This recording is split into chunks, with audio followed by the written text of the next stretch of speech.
चले। हम तो कब से तैयार हैं, तुम ही खांसते खांसते मरे जा रहे हो। कहाँ जा रहे देखो। अबे साले हट साला, साइकिल को एकदम हेलीकॉप्टर बना के रखे हो। अब हम नहीं जाएंगे तुम्हारे साइकिल पर। अच्छा ठीक है, साइकिल पर मत बैठना, अब हम पैदल चलेंगे। रुको जरा। हट साला, ऐसे में तो हम मम्मी के घर पहुंच ही नहीं पाएंगे।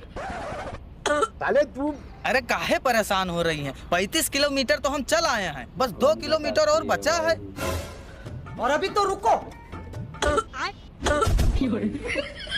अरे ये तो वापस घर पे पहुंच गए। हाँ, सारी बात है।